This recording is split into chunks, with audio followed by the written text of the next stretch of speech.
menina outra perspectiva, o programa de Ave Maria na onde conosca boga para informar, educar e conscientizar nossa comunidade. Ave com vosso permisso, me tapai papo holandês, so ave nós tem guest speciaal voor de Hollanda, professor Annemij T., antropoloog, jurist en specialist in de zorg. Ja, wij gaan praten vandaag over een thema die Aruba eigenlijk al langer bezighoudt, met name, en dat is de ouderenzorg en alle uitdagingen daaromheen. Voordat wij in het onderwerp gaan duiken, wil ik u graag uzelf laten voorstellen. Bedankt om hier te zijn en met ons mee te doen. Dus graag uzelf voorstellen. Dank u wel voor de uitnodiging. Ik ben blij om hier te mogen zijn. Mijn naam is Annemij T. en ik ben hoogleraar langdurige zorg en dementie aan de Vrije Universiteit. En ik heb een klein bedrijf waarin ik onderzoeksresultaten omzet in de praktijk, dus het ook praktisch bij de mensen breng. En ik doe veel aan het maatschappelijk debat, aan bewustwording in de samenleving. En voor u is denk ik interessant voor mezelf ook dat ik afgelopen 2 jaar hier heel veel op Aruba ben geweest. Omdat ik adviseur was van de minister van Ouderenzaken. U heeft een andere benadering gekozen voor de ouderenzorg. De meeste, als we praten over zorg, dan denken we altijd aan het medische gedeelte. Aan de ziektes, aan de behandeling. U heeft gekozen om te kijken vanuit de sociale benadering. Kunt u daar wat meer op ingaan en ons uitleggen eerst waarom u daaraan heeft gedacht en wat houdt het allemaal in? Ja, ik ben, zoals u al zei, cultureel antropoloog. Dus ik heb een sociaal-wetenschappelijk perspectief. En sociale wetenschappers kijken op een andere manier dan dokters. Dokters kijken naar de ziekte en naar het defect in het lichaam. Dus ik heb een ander perspectief. En wat ik eigenlijk al mijn hele carrière doe, is praten met mensen zelf die een kwetsbaarheid hebben of een ziekte. En aan hen vragen, wat is nou de betekenis in het dagelijks leven? En ziekte en zorg zijn natuurlijk heel belangrijk.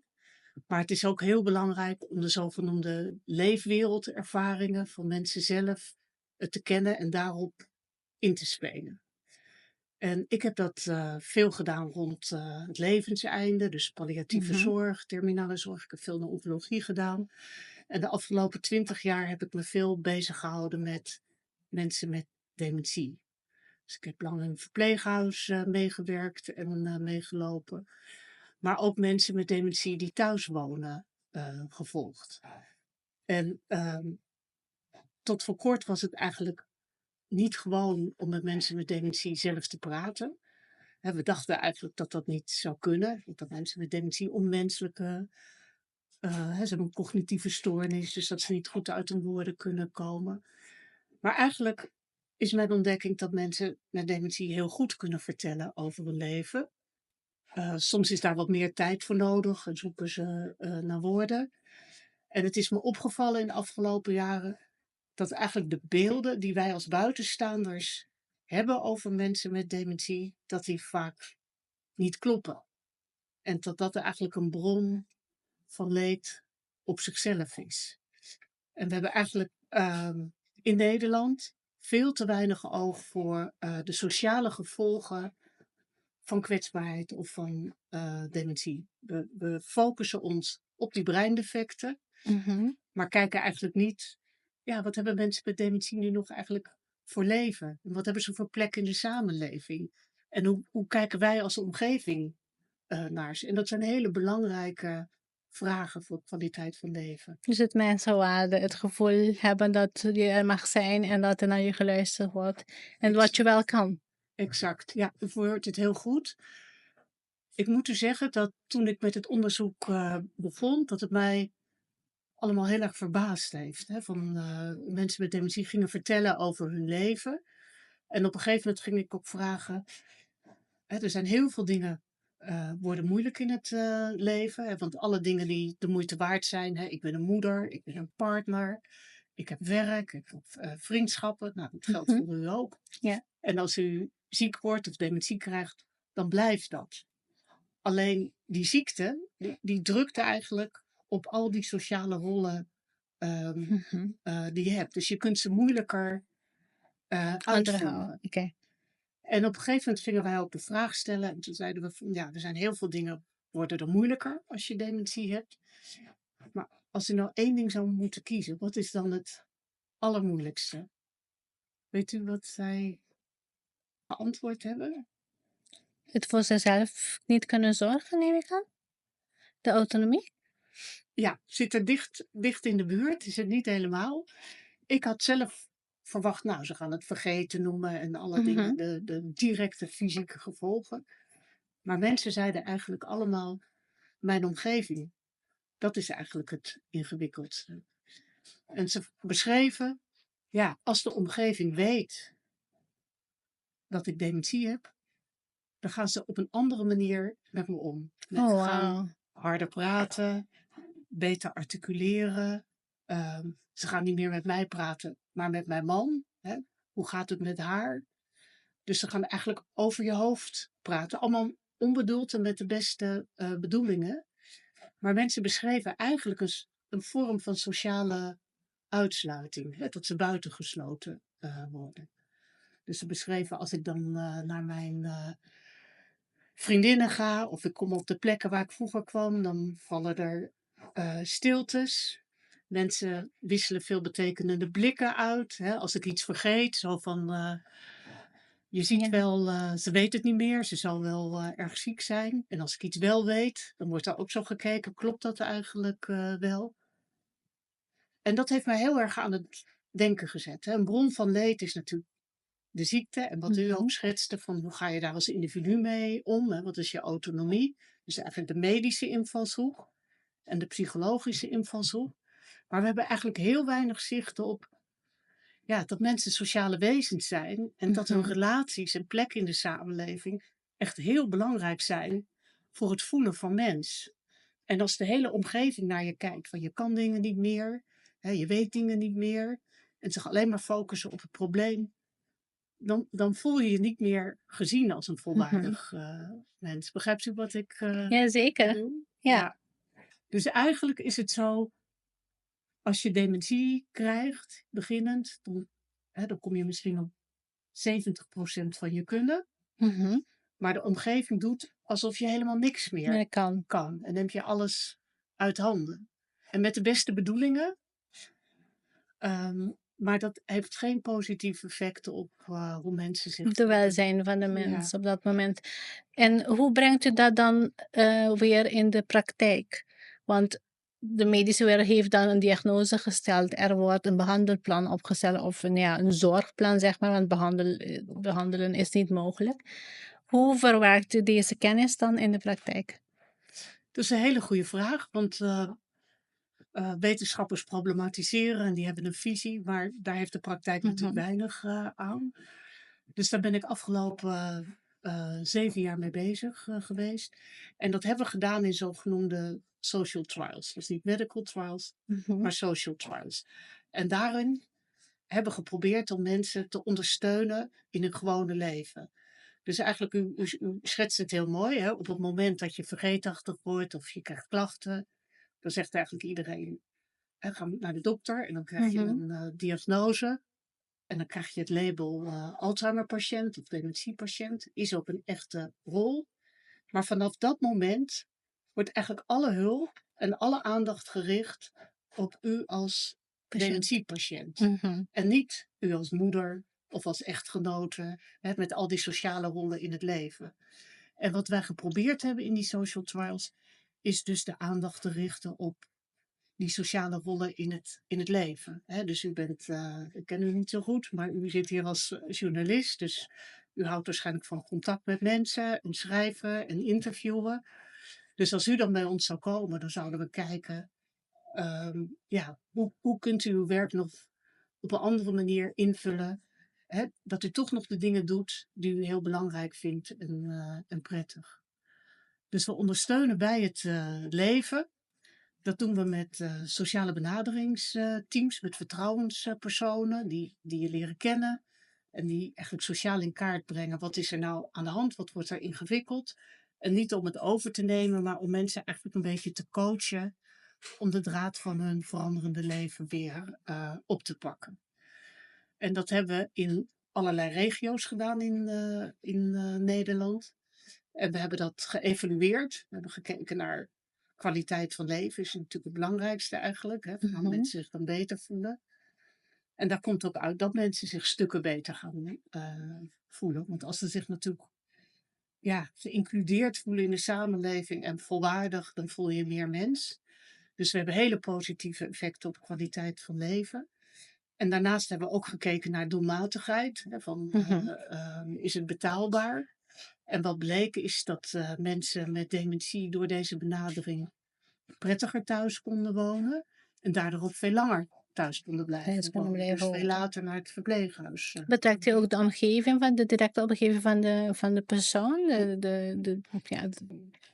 De zorg daaromheen, partners, kinderen, Ja, buren? ja, de interventie is eigenlijk dat we de omgeving leren kijken, de mens met dementie te zien en Mhm. niet de patiënt. Dus ondersteunen en niet ervoor zorgen, zeg Ja, maar. ja, exact. En dat Mooi.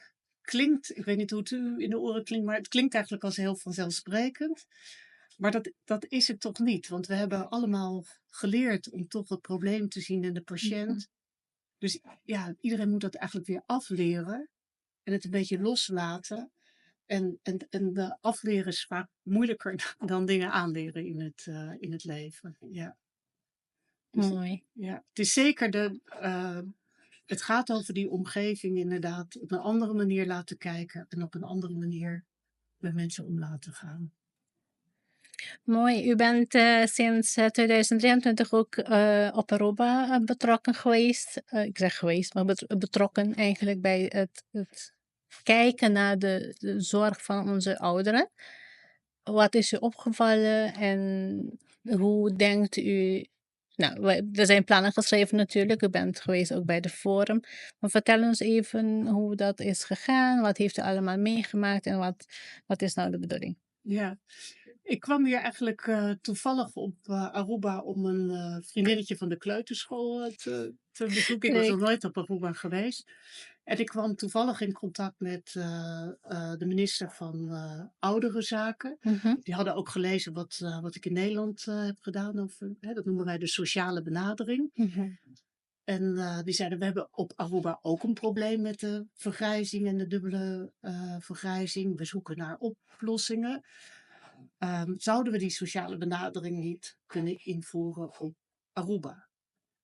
En toen zei ik, hè, dat moet je als sociale wetenschapper ook zeggen, ja, Aruba, land Aruba is natuurlijk een hele andere context dan Nederland. Hè? Dus je kan niet iets wat succesvol is op de ene Mhm. plek invoeren op de andere. Dus dan moet je die nieuwe context ook gaan bekijken. En die gelegenheid heb ik gekregen om rond te kijken, met heel veel mensen te praten. Er zijn heel veel goede rapporten ook geschreven afgelopen jaren. En daarin zie je dat er natuurlijk een aantal vraagstukken zijn. Hè. Ik noemde het al, de mensen worden steeds ouder.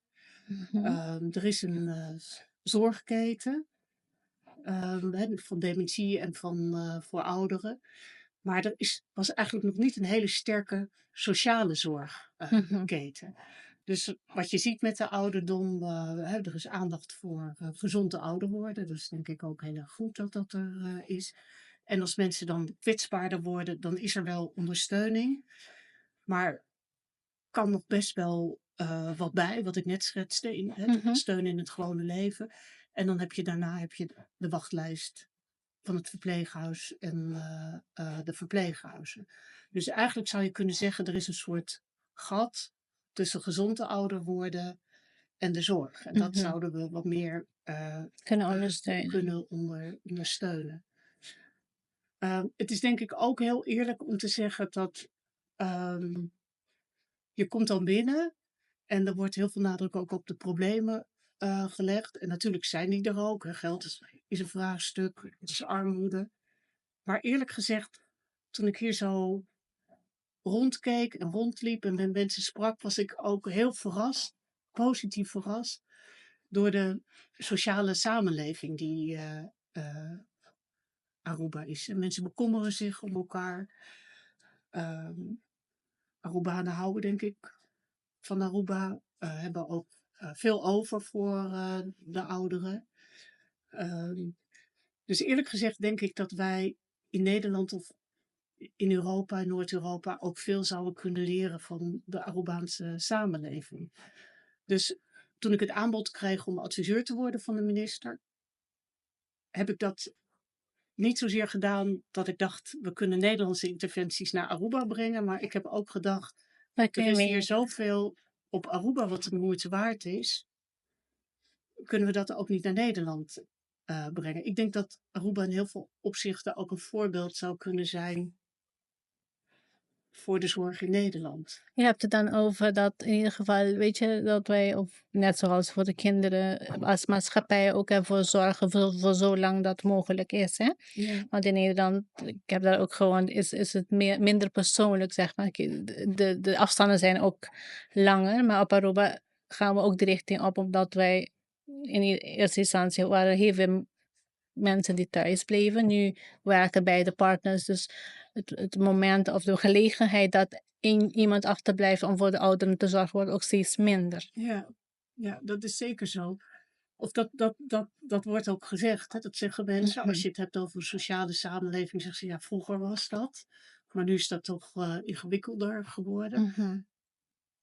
Het is ook niet aan mij om daarover te oordelen. Maar als ik het afzet tegen de Nederlandse samenleving, vind ik de sociale cohesie en de betrokkenheid en ja, hier toch vele malen groter.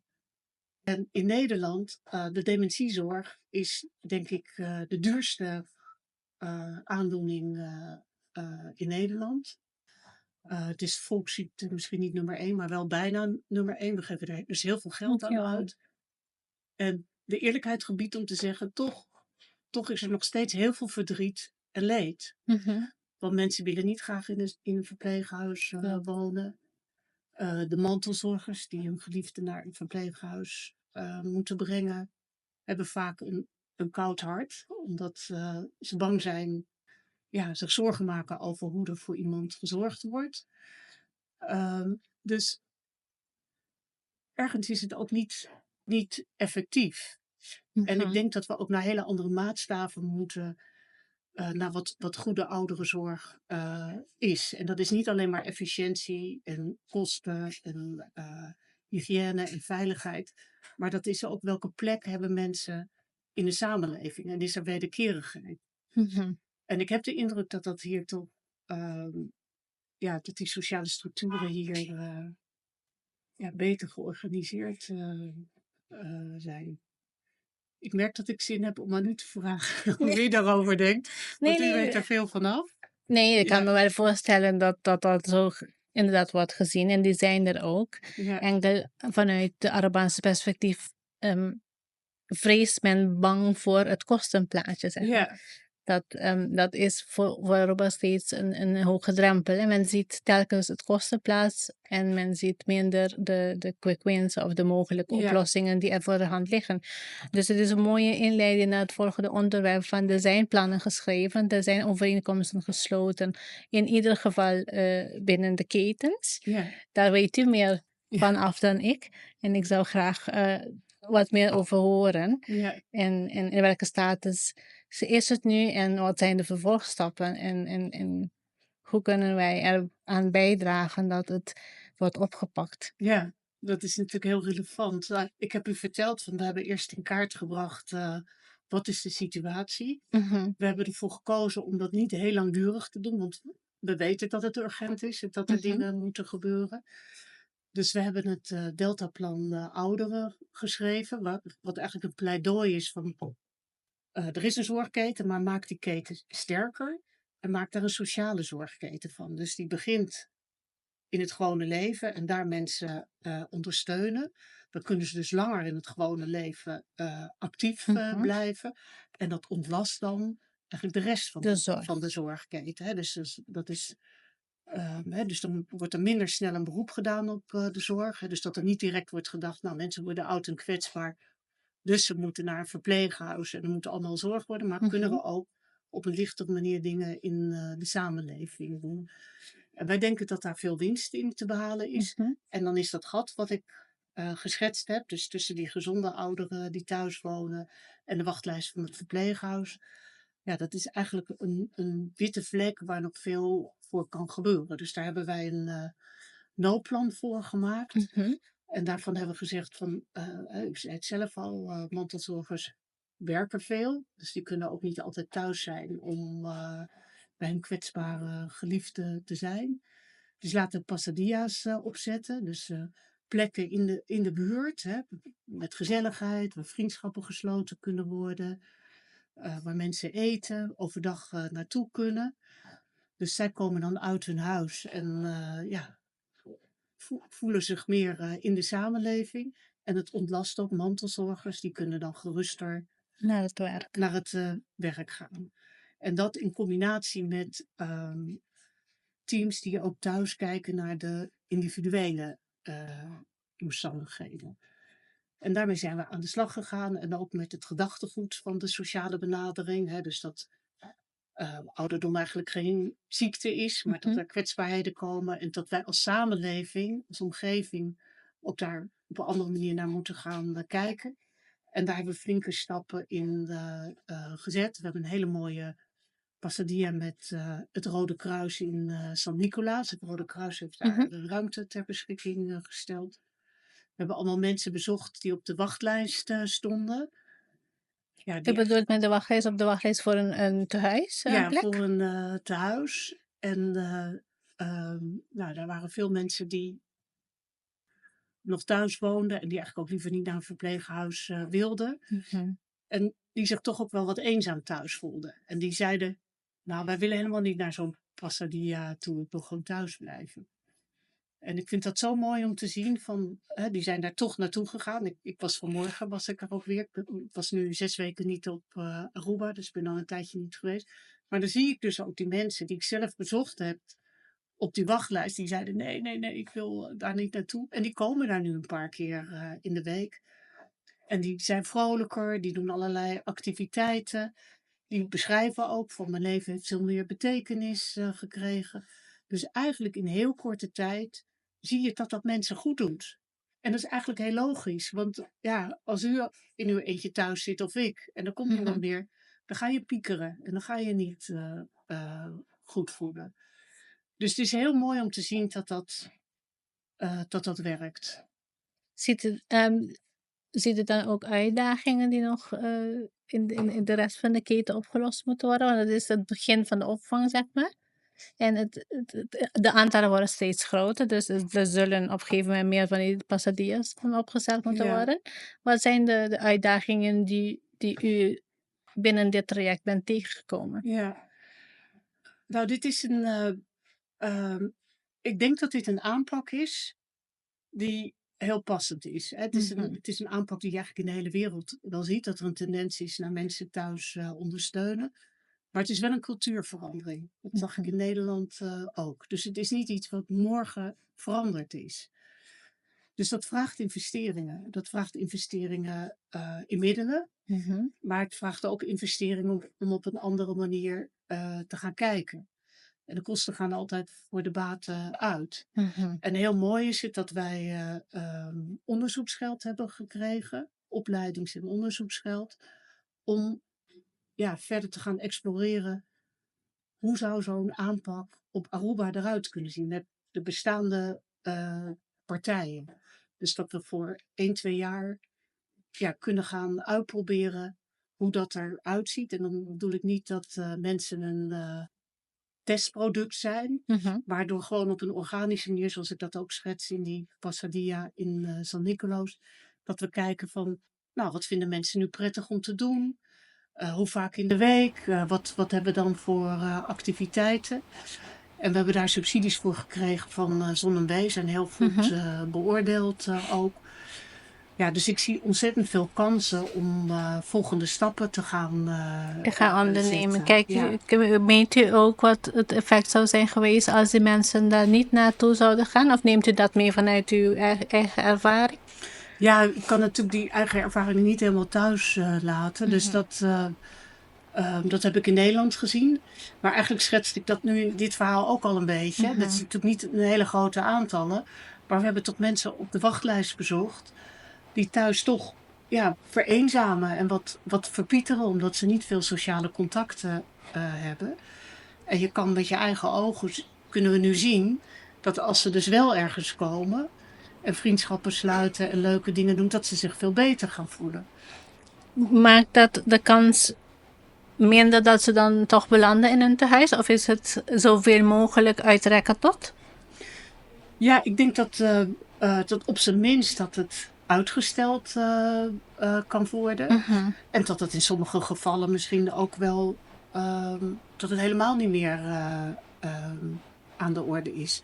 En uiteindelijk zou dat ook tot kostenbesparingen kunnen leiden. Ja. U had het over de subsidies die Aruba, of in ieder geval het project, zijn toegekend. Ja. Zijn daar ook voorwaarden aan verbonden? Ja, we hebben die ingediend natuurlijk ook met dat die passagiers geopend kunnen worden en dat die teams aan de slag kunnen gaan. En ik zie dus dat heel positief en hoopvol tegemoet. Maar ingewikkeld is wel dat er middelen moeten zijn om dat te ondersteunen. En als die er niet zijn, zal het lastig zijn om dat onderzoek uit te voeren. En als u spreekt over middelen, waar hebt u dan over? Is het geld? Is het mankracht? Is het ruimte? Waar praten we over? Ja, het is allemaal. Er moet mankracht, opleiden, ruimtes.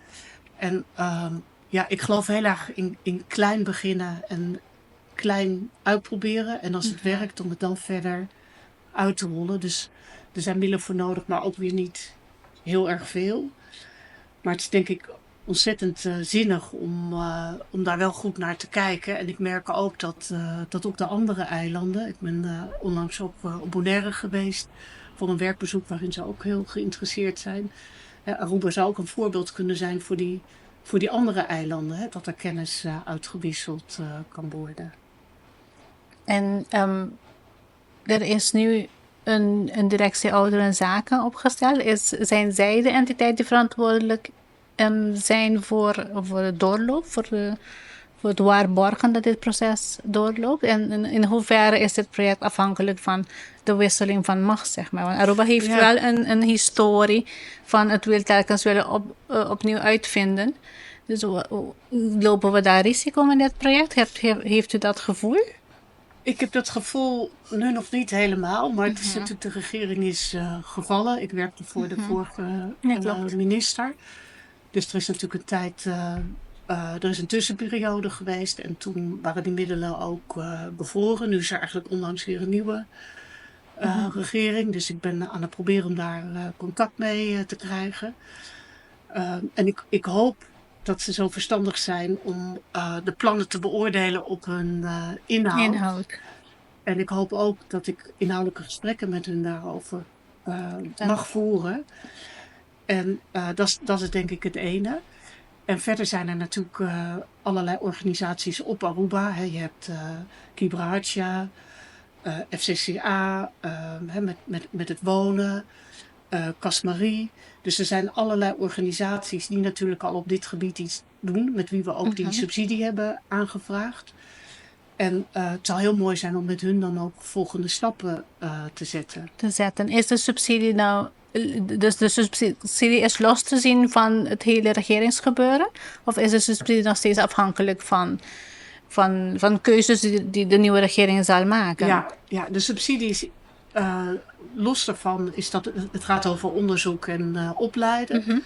Maar die subsidie kan alleen verleend worden als de overheid toch de middelen die beloofd zijn in de vorige periode ter beschikking zal stellen. En ik begrijp heel goed dat de nieuwe regering zich natuurlijk weer opnieuw moet oriënteren en andere accenten moet leggen. Maar ik zou het ontzettend jammer vinden, en dan niet zozeer voor mezelf, maar meer voor de ouderen op Aruba. dat dit geen doorgang zou kunnen vinden. Nou, laten we hopen dat ze in ieder geval gebruik maken van de expertise die daarin is gestoken. Want er is een heleboel werk al verricht. Dat hij dat in ieder geval voort kunnen zetten voor juist het grote groep wordende ouderen op Aruba. Ja. Dus nou, vanuit onze kant zullen we dat graag daarin blijven inspelen. En nou, Het is geweldig dat ik hier mag zijn. En ik wilde ook graag mijn boek overhandigen. Dat gaat over deze benadering. Ik heb begrepen dat dit boek mede is geïnspireerd op wat u op Aruba hebt ervaren. Ja. Of heb je dat verkeerd begrepen? Nee, dat heeft u niet verkeerd begrepen. Wilt u daar wat over vertellen? Ik heb het eigenlijk al een beetje verteld. Ik ben onder de indruk van de sociale netwerkstructuren die er zijn. Dat heb ik hier al een beetje in beschreven. Maar de volgende stap die ik ga zetten gaat daar veel meer op in. En ik heb een groot deel van dit boek op Aruba geschreven. Dus ik ben heel blij dat ik het boek aan u mag geven. Maar ik ben ook naar allerlei andere mensen geweest om ze te bedanken voor de inspiratie en de inzet. Nee, mooi. Voordat we afsluiten, hartstikke bedankt dat u hier wilde komen en wat meer uitleg wilde geven over het inhoudelijke kant van dementie en van het ouder zijn. Wij schrijven heel vaak over de uitdagingen binnen de Arubaanse samenleving op vele vlakken. En een van de grootste pijnpunten op dit moment vanuit de samenleving het gevoel dan dat er te weinig wordt gedaan voor onze ouderen. Terwijl er, nu we hebben gesproken, ook zien dat er juist veel is gedaan achter de coulissen. En we hopen dat dat wat meer kan worden gedragen en dat wij dan de vruchten ervan af kunnen gaan zien. Aan u de eer om nog een nawoord te zeggen voordat we officieel afsluiten. Ik hoop dat Aruba, de mensen op Aruba, de mensen die kwetsbaarheid hebben, heel erg blijven zien. En dat er volgende stappen worden gezet. En ik wil u heel erg bedanken dat ik de gelegenheid heb gekregen om hierover te vertellen. Want ik denk dat er veel mensen helemaal nog niet weten wat er voor mooie initiatieven gaande zijn. Nou, laten we afspreken dat als het verder gaat, dat we nog meer van dit soort gesprekken zullen voeren. Omdat wij de samenleving blijven informeren van hoe ver we zijn en wat er allemaal wel kan vanuit onze ouderen. En hoe we ze beter kunnen ondersteunen een volwaardige leven te blijven leiden. Dankjewel. Heel graag, dank u wel. Bedankt voor het kijken.